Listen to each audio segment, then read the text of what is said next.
Dok božićna pjesma odzvanja zagrebačkim ulicama, mnogi se dive velikim igračkama koje su tema ovogodišnjeg zagrebačkog adventa. Grad ukrašen igračkama, ne samo lampicama, posebno je zanimljiv djeci. A nas je zanimalo kako naši sugrađani za Božić ukrašavaju svoje borove i domove. Jako volimo šarati po prozorima, imamo jako puno staklenih stijena i onda oslikamo znači sve prozore sa jaslicama, borovima, raznim kuglicama i evo tako. A kuglice za bor najčešće se prilagođavaju interijeru.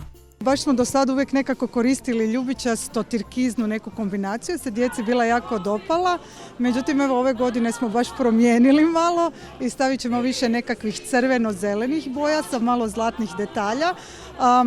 Fora je u tome što zapravo malo smo stan preuredili pa će nam više odgovarati.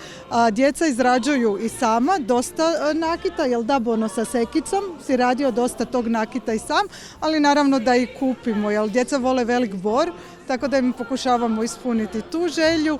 Nerijetko se božićnog nakita kupi previše, pa se godinama koristi isti. A imam puno toga, od prije.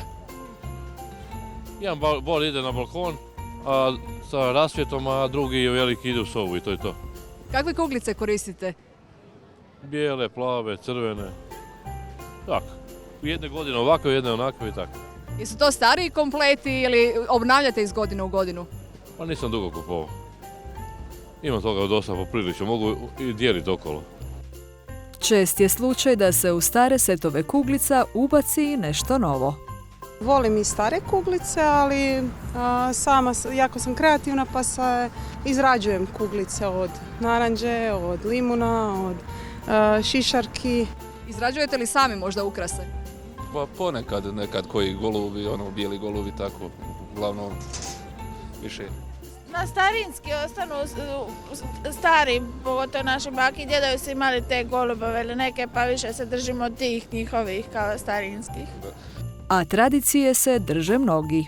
Mi vam godinama koristimo tradicionalno, još su mama i tata dok su bili mlađi radili jaslice, kupili su neke kalupe i napravili su milijun jednakih jaslica i od tad koristimo. Kuglice su uglavnom isto jednake, to je što se tiče bora.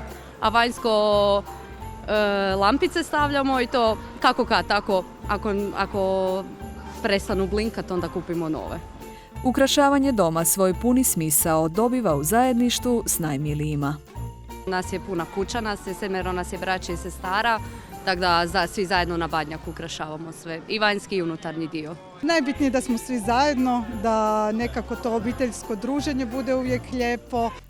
Kako god ove godine uredite svoj dom za Božić, zapamtite samo jedno. Najvažnije je da sve prođe u miru i radosti.